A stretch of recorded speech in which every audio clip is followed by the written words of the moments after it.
Hey guys, this is Spoonie with Shooter's Loft, and today we're going to take a look at the Kershaw Launch 2, which is one of 3 knives, the Launch 1, 2, and 3, that Kershaw reintroduced, or introduced, they didn't reintroduce them, at SHOT Show 2015. They made them available pretty quick, I'll give them that. Usually stuff that is shown at SHOT isn't available for quite some time, but these were shown and they're shipping, because I've got one. And numerous other people have them too. So anyway, those of y'all that have been around autos and Kershaw's for a while know that Kershaw used to make autos years ago. They quit making them for whatever reason. Probably a lot to do with the federal regulation. There wasn't a whole lot of market for them then. They were kind of hard to get, pain in the ass, that kind of stuff. But now, a lot of states have begun repealing the laws dealing with autos, and they're much more of a market. For those of y'all that are wanting to get one or interested in them, make sure you check your local laws. Either city, state, county, parish if you live in Louisiana. And then check the federal laws. Okay, the federal laws pretty much only regulate how they're shipped, for the most part, as far as I know. I've never really read the whole code, but from my understanding, that's pretty much what they regulate. And then you have your state, local, county, and parish level that regulate, the possession and carrying and that kind of stuff. But here in Texas, they recently repealed it. Well, I say recently. It's probably been about a year and a half ago now, and now they're just like any other knife. So doesn't really matter anymore. So here it is, and here it is compared against my Blur, the almost legendary Blur. It's about the same size as a Blur. You can see it's got a nice, arcing handle shape. It's very comfortable. The weight between it and the Blur is really similar. The blade length is really similar. It's got a different blade shape, of course, in the Blur. The Blur's got kind of a recurve thing going on. Versus that's just kind of a spear point. So, but you can kind of get a comparison. A lot of people own the Blur. I love the Blur. It's a great knife, but just kind of use it as a comparison. A lot of people have it, so I've used it. You get it size-wise. So, the first thing that people always ask, and I kind of want to answer the question in this video, is are autos worth it over a assisted opener? Depends on how you look at it. Okay, is it really that much faster? Not really. Is it easier? Yeah, somewhat. You just push a button or slide, the little slide deal on an OTF auto. Is it worth the extra expense? Probably not. But you know what? They told me I couldn't have them for a long time, and now I can, so I'm going to own them. I'm kind of one of those people, as most everybody is that are involved in the knife and gun world. And plus, they're just cool. It's fun just to push the button and release it. But be careful doing that, guys. Don't play with it too much. You can break the spring, and then you got to send it back, get a new spring, all that. It's a pain in the ass.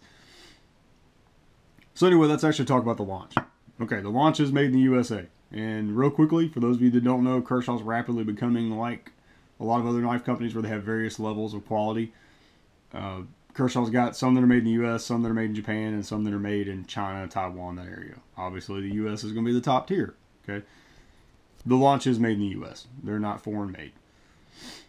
So, the steel on the blade is CPM 154, whatever the hell all that is. I don't know. I'm not a metallurgist. I'm not a knife maker, so I don't know. I kind of researched a little bit. You got people that say that it's good. People that say it's bad. Kind of looked like a 1911 versus Glock debate. I don't know. I don't care. Kershaw has engineers and metallurgists that know what they're doing, so I'm pretty much just going to be like, okay, fine, I'll use it. Sharpen it. Move on.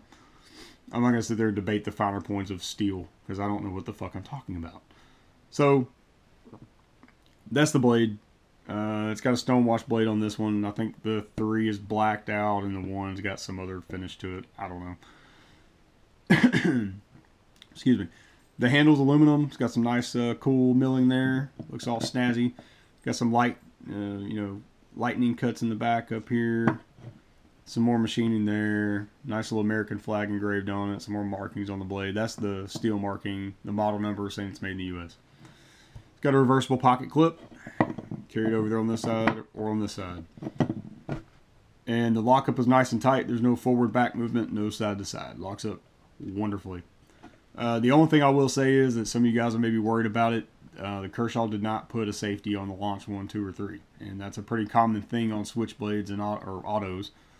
For those of you guys that don't know, they do usually have a safety on them to lock. That keeps it from opening. Kershaw said the reason why they didn't is because this button's recessed. Very well could be a perfectly okay idea. I don't know. We'll have to wait and find out when I carry this thing for a little while. Hopefully the blade doesn't open in my pocket. There's not too many people that have been posting or making videos about carrying this thing yet. I'm just doing a simple review because I hadn't even carried it yet. So I don't know. We'll find out. But that's why they didn't. If that's a concern, you might want to look at a different auto. Okay. But it is recessed. You kind of got to push in there a little bit to get it out. So it may not be that much of an issue. Spring is nice and strong. It opens really quick, fast. You can see I'll open it again. Opens up. Okay. Locks really nice and tight. But that is the new Kershaw Launch. Well, Launch 2 specifically. Nice knife. I wanted to put a video review up as soon as I got here because there's not a lot on these knives yet. Okay, they're still so new that there's not much about them. But they're really, really, really, really competitively priced. That is the biggest reason why I looked at them. Number one being the price, because I wanted to get a bigger auto than my Benchmade Impel.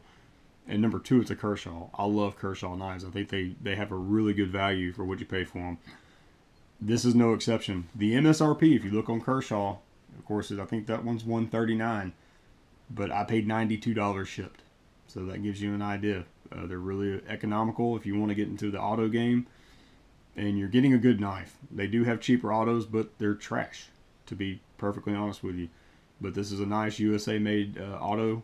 Seems to hold, sure to hold up well. We'll see. I'll come back, 6 or 8 months from now, and we'll go from there and see how it does. But I hope you guys enjoyed it. As always, visit shootersloft.com.